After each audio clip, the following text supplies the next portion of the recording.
सबसे पहला क्वेश्चन है दोस्तों, जब मैक संख्या 1 हो तो ध्वनि को क्या कहा जाता है। मोस्ट इंपॉर्टेंट क्वेश्चन है, मैक्सिमम बार रिपीट भी हुआ है। आपको बताना है कि जब मैक संख्या 1 हो तो ध्वनि को क्या कहा जाता है।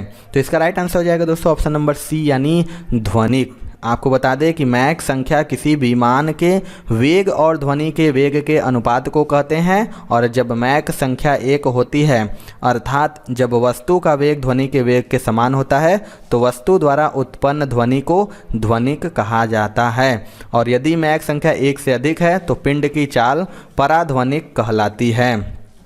अगला क्वेश्चन देख लेते हैं दोस्तों, ध्वनि किस रूप में यात्रा करती है। मोस्ट इंपॉर्टेंट ये भी क्वेश्चन है, मैक्सिमम बार रिपीट हुआ है। आपको बताना है इनमें से ध्वनि किस रूप में यात्रा करती है। इसका जो राइट आंसर हो जाएगा दोस्तों ऑप्शन नंबर बी हो जाएगा, यानी अनुदैर्ध्य तरंगों के रूप में। आपको बता दें कि वायु में ध्वनि तरंगे सदैव अनुदैर्ध्य होती हैं, और अनुदैर्ध्य तरंगों में माध्यम के कण तरंग के चलने की दिशा के समानांतर कंपन करते हैं, और ये तरंगे ठोस, द्रव तथा गैस तीनों में चलती हैं। अगला क्वेश्चन देखते हैं दोस्तों, स्वर की गुणात्मकता। आपको बताना है इसका राइट आंसर क्या हो जाएगा।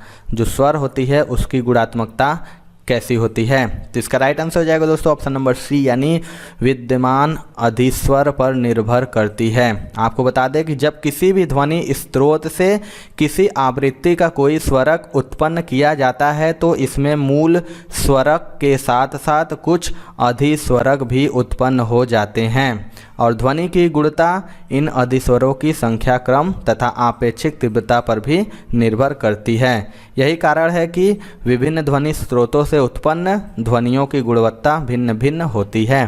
अगला क्वेश्चन देखते हैं दोस्तों, आपके अपकमिंग एग्जाम्स के लिए जीके एंड साइंस के बहुत ही इंपॉर्टेंट ई बुक्स मैं आपके लिए लेके आ रहा हूं दोस्तों। इसमें जीके के टॉपिक वाइज, जी हां दोस्तों, आप पूरा topic wise GK and static GK cover कर सकते हैं। 70 ज्यादा टॉपिक मैंने कवर किए, इससे बाहर आपका नहीं जाने वाला है, सब कुछ इसमें कवर हो जाएगा ऑल इन वन दोस्तों, इसलिए मैंने इसका नाम रखा है। एक सिंगल ई बुक से आप सारे के सारे, आपको इधर उधर कहीं भटकना नहीं है, सिंगल ई बुक में सारे के सारे टॉपिक डाल दिए गए। बहुत मेहनत दोस्तों मैंने इसे बनाया है, आप इसे ले सकते हैं, डिस्क्रिप्शन बॉक्स में लिंक है, और निश्चित तौर पे आपको सब कुछ यहां से रिवीजन करना है एंड कवर करना है, तो इस ई बुक का लिंक डिस्क्रिप्शन बॉक्स में मिल जाएगा। एंड सेकंड दोस्तों है आपका साइंस का 1000 क्वेश्चन, जो निश्चित तौर पे आपके परीक्षा में पूछे जाएंगे, और ऐसे प्रश्न जो बार बार आपके परीक्षा में पूछे गए जीव विज्ञान, रसायन विज्ञान और भौतिक विज्ञान से, जो कि कंप्लीट डिटेल के साथ है, आप सारे प्रश्न डिटेल के साथ देख सकते हैं। तो ये दोनों ई बुक बहुत ही ज्यादा इंपॉर्टेंट, निश्चित तौर पे आपको लेना चाहिए। ये वाला बुक दोस्तों 35,000 से ज्यादा स्टूडेंट ले चुके हैं, अगर आपने अभी तक नहीं लिया है तो फटाफट ले लीजिए। सभी ई बुक्स का लिंक डिस्क्रिप्शन बॉक्स मैंने दे दिया है, और आने वाले एग्जामिनेशन में कंप्लीट प्रिपरेशन कीजिए दोस्तों, निश्चित तौर पर आपको बहुत फायदा होगा, क्योंकि इसमें बहुत मेहनत किया है मैंने। निम्नलिखित में से किसकी ध्वनि का तारत्व अधिक होता है। वेरी वेरी इंपॉर्टेंट ये भी क्वेश्चन है, अब मैक्सिमम बार रिपीट होता है। आपको बताएं जो ध्वनि, किसकी ध्वनि का तारत्व अधिक होगा। जो इसका राइट आंसर हो जाएगा दोस्तों ऑप्शन नंबर सी हो जाएगा, यानी मच्छर की भिनभिनाहट। आपको बता दें कि ध्वनि का तारत्व उसकी आवृत्ति पर निर्भर करता है, और अधिक आवृत्ति की ध्वनि का तारत्व अधिक होता है, और मच्छर की भिनभिनाहट का तारत्व दिए गए अन्य विकल्पों की तुलना में अधिक होता है, क्योंकि इसके भिनभिनाहट की आवृत्ति अन्य विकल्पों की आवृत्ति से अधिक होती है।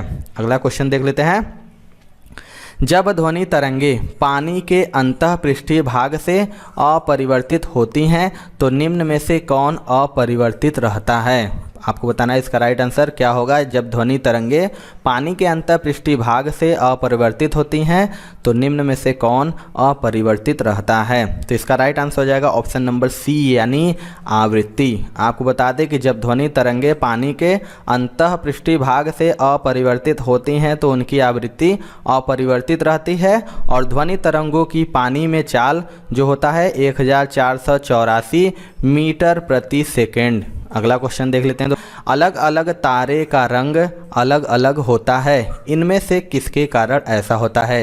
यानी बताना है जो तारे का रंग अलग अलग होता है किसके कारण होता है। तो इसका जो राइट आंसर हो जाएगा दोस्तों ऑप्शन नंबर सी हो जाएगा, यानी तापमान, टेम्परेचर के कारण। आपको बता दें अलग अलग तारों का रंग उनके अलग अलग तापमान के कारण अलग अलग होता है, और नीले रंग का तापमान अधिक तथा लाल रंग का जो तापमान होता है कम होता है। अगला क्वेश्चन देखते हैं, तारों के रंगों में परिवर्तन प्रदर्शित करता है।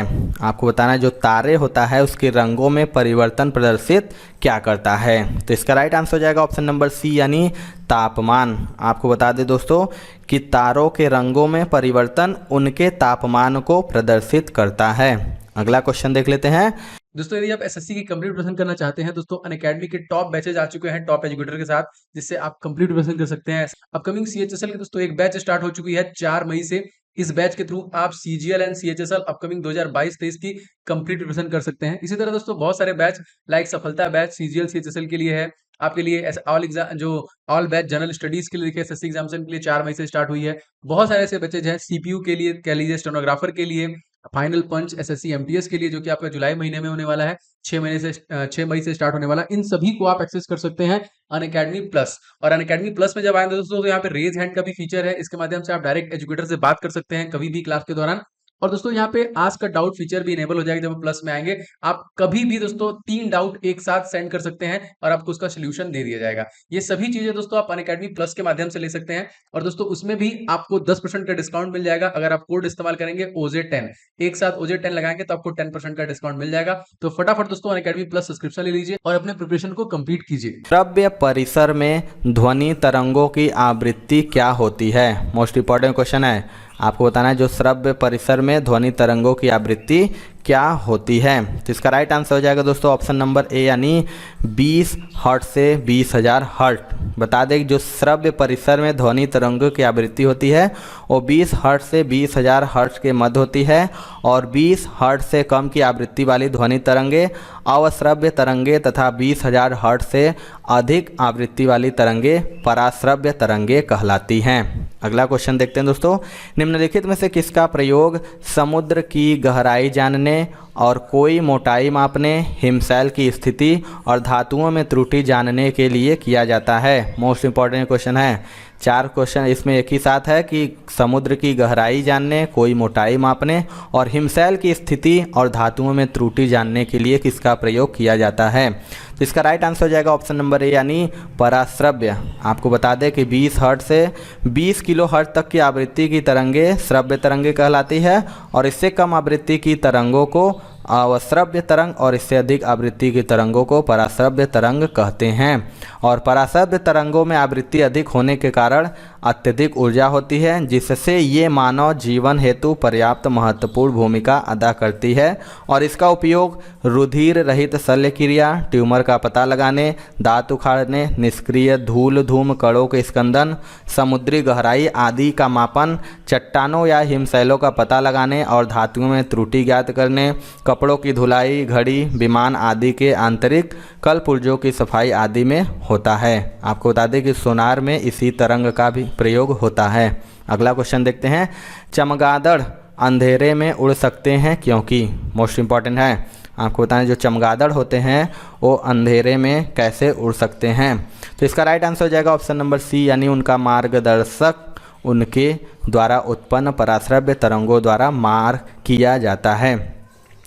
आपको बता दें दोस्तों कि चमगादड़ लगभग 1 लाख आवृत्ति तक की पराश्रव्य तरंगों को सुन सकता है और उड़ते समय चमगादड़ स्वयं इन तरंगों को उत्पन्न करते हैं और ये तरंगे जब किसी अवरोध से टकराती है तो इन वस्तुओं से परावर्तित होकर पुनः चमगादड़ द्वारा ग्रहण कर ली जाती है जिससे उसे सामने अवरोध की जानकारी हो जाती है तथा वह इन अवरोधों से बिना टकराए रात्रि में उड़ सकता है। अगला क्वेश्चन देखते हैं। ताप की प्रत्येक डिग्री सेल्सियस वृद्धि से वायु में ध्वनि का वेग बढ़ता है। आपको बताना है इसका राइट आंसर क्या हो जाएगा। तो इसका जो राइट आंसर हो जाएगा दोस्तों ऑप्शन नंबर ए हो जाएगा यानी 61 सेमी प्रति सेकंड। आपको बता दें ध्वनि की जो चाल पर तापमान का प्रभाव पड़ता है और ध्वनि की चाल परम ताप के वर्गमूल के अनुक्रमानुपाती होता है। इस प्रकार बता दें दोस्तों कि ताप बढ़ाने पर ध्वनि की चाल 0.61 मीटर प्रति सेकेंड बढ़ जाती है। अगला क्वेश्चन देखते हैं दोस्तों। प्रयोगशाला उपकरणों को बनाने के लिए उपयोग में लिया गया कांच है। आपको बताएं जो प्रयोगशाला उपकरण को बनाने के लिए किस कांच का उपयोग किया जाता है। तो इसका जो राइट आंसर हो जाएगा ऑप्शन नंबर ए हो जाएगा यानी पायरेट्स कांच। आपको बता दें पायरेक्स कांच का उपयोग प्रयोगशाला के उपकरणों को बनाने में किया जाता है। अगला क्वेश्चन देख लेते हैं, किसके परिवर्तन से वायु में ध्वनि की गति में परिवर्तन नहीं होता? आपको बताना है कि इनमें से किसके परिवर्तन से वायु में ध्वनि की गति में परिवर्तन नहीं होता है।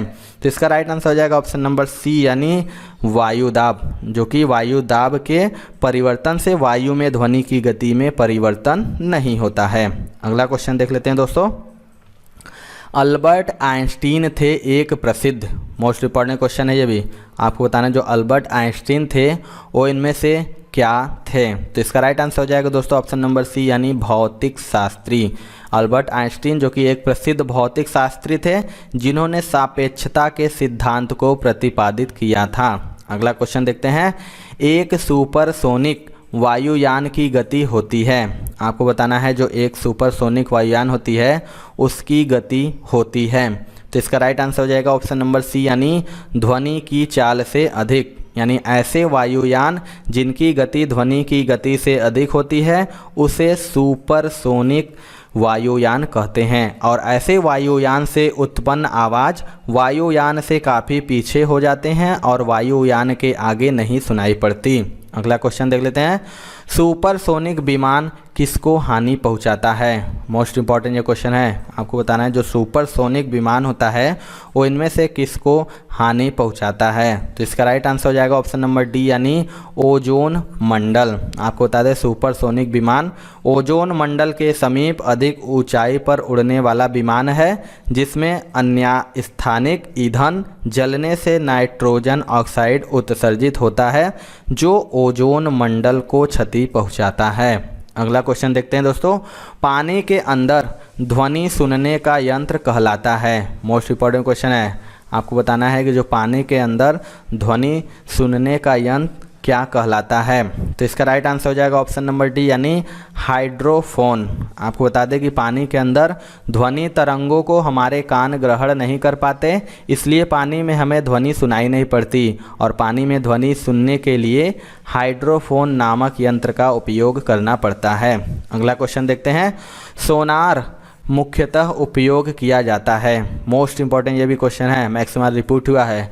आपको बताना है कि जो सोनार होता है वो इनमें से किसके द्वारा उपयोग किया जाता है?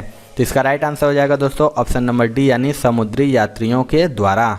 आपको बता दें सोनार जो कि sound of navigation and ranging इसका फुल फॉर्म है का संक्षिप्त रूप है, और यह एक सुदूर संवेदन प्रणाली है जिसके माध्यम से पानी के अंदर विद्यमान ध्वनि तरंगों का पता लगाया जाता है और इसके द्वारा पनडुब्बियों का पता लगाना, समुद्र की गहराई नापना तथा समुद्र तल का मानचित्र बनाना आदि शामिल है। अगला क्वेश्चन देखते हैं दोस्तों, जब ध्वनि तरंगे वायु से पानी की ओर गमन करती हैं तब किस परिमाण में परिवर्तन नहीं होता? आपको बताना है कि जब ध्वनि तरंगे वायु से पानी की ओर गमन करती है तब किस परिमाण में परिवर्तन नहीं होता? तो इसका जो राइट आंसर हो जाएगा दोस्तों ऑप्शन नंबर ए हो जाएगा यानी आवृत्ति फ्रीक्वेंसी। आपको बता दें जब ध्वनि तरंगे एक माध्यम से दूसरे माध्यम में जाती हैं तो उसके आवृत्ति में कोई परिवर्तन नहीं होता, परंतु चाल तथा तरंग दैर्घ्य के परिमाण में परिवर्तन होता है, और जब ध्वनि तरंगे वायु से पानी की ओर गमन करती हैं तो उसकी आवृत्ति में परिवर्तन नहीं होता है। अगला क्वेश्चन देख लेते हैं दोस्तों, वायुमंडल में प्रकाश के विसरण का कारण है। मोस्ट इंपॉर्टेंट क्वेश्चन है, आपको बताना है जो वायुमंडल होता है उसमें प्रकाश के विसरण का कारण क्या है? तो इसका राइट आंसर हो जाएगा ऑप्शन नंबर बी यानी धूल कण। आपको बता दें कि वायुमंडल में प्रकाश के विसरण का कारण धूल कण है। अगला क्वेश्चन देखते हैं, पराश्रव्य ध्वनि सुनी जा सकती है। चार ऑप्शन दिए हैं आपको, इनमें से बनाना है कि जो पराश्रव्य ध्वनि होती है वो किसके द्वारा सुनी जा सकती है? तो इसका राइट आंसर हो जाएगा ऑप्शन नंबर ए यानी कुत्तों द्वारा। आपको बता दें कि मनुष्य द्वारा सुनी जाने वाली ध्वनि 20 से 20,000 हर्ट्ज होती है, जबकि कुत्ते तथा बिल्लियों द्वारा 30 किलो हर्ट्ज से ऊपर की ध्वनि सुनी जा सकती है। अगला क्वेश्चन देख लेते हैं, प्रकाश सबसे अधिक गति से किसमें यात्रा करता है? मोस्ट इंपॉर्टेंट ये भी क्वेश्चन है, आपको बताना जो प्रकाश होता है वो सबसे अधिक गति से किसमें यात्रा करता है? इसका राइट आंसर हो जाएगा ऑप्शन नंबर बी यानी निर्वात में। आपको बता दें कि प्रकाश की जो चाल होती है निर्वात में सर्वाधिक होती है और सामान्यतया निर्वात में प्रकाश की चाल 3 × 10⁸ मीटर प्रति सेकेंड का गणनाओं में प्रयोग किया जाता है, क्योंकि यह मान वास्तविक रूप में मापे गए मान के बहुत निकट है। और प्रकाश की चाल को पानी, निर्वात, वायु तथा कांच में इस प्रकार व्यक्त कर सकते हैं। अगला क्वेश्चन देख लेते हैं दोस्तों। विस्फोट के कारण समुद्र के तल पर उत्पन्न तरंगे हैं। आपको बताना है जो विस्फोट के कारण समुद्र के तल पर उत्पन्न तरंगे हैं, तो इसका जो राइट आंसर हो जाएगा दोस्तों ऑप्शन नंबर डी हो जाएगा यानी अनुदैर्ध्य। आपको बता दें किसी विस्फोट के कारण समुद्र के तल पर उत्पन्न होने वाली तरंगे अनुदैर्ध्य तरंगे होती हैं। अगला क्वेश्चन देखते हैं। जब प्रकाश किसी चमकीली सतह पर आपतित होता है, खाली स्थान है, तो परावर्तन की घटना घटित होती है। आपको बताना है कि जब प्रकाश किसी चमकीली सतह पर आपतित होती है तो परावर्तन की घटना घटित होती है। तो इसका राइट आंसर हो जाएगा ऑप्शन नंबर डी यानी नियमित। आपको बता दें दोस्तों कि चमकीली सतह चिकनी तथा समतल होती है, अतः ऐसी सतहों पर जब प्रकाश आपतित होता है तो नियमित परावर्तन की घटना घटित होती है, अर्थात इस दशा में परावर्तन के नियमों का पालन होता है। अगला क्वेश्चन देख लेते हैं। इनमें से किसमें ध्वनि की गति सबसे तेज होती है? आपको बताना है इनमें से किसमें ध्वनि की जो गति होती है वो सबसे तेज होती है। तो राइट आंसर हो जाएगा ऑप्शन नंबर सी यानी स्टील में। आपको बता दें कि वायु, पानी और स्टील तथा केरोसिन तेल इन सभी में ध्वनि की चाल भिन्न भिन्न होती है तथा इनमें से स्टील में ध्वनि की जो चाल होती है सर्वाधिक होती है। तो ये थी दोस्तों आज की वीडियो। आपको वीडियो कैसा लगा कमेंट सेक्शन में जरूर बताइएगा। वीडियो पसंद आएगा दोस्तों तो एक लाइक जरूर कर दीजिएगा और हमारे चैनल पर नए हैं तो चैनल को जरूर सब्सक्राइब करके बेल आइकन दबा लीजिएगा। तो मिलते हैं दोस्तों अपने अगले वीडियो में, तब तक के लिए जय हिंद, जय भारत।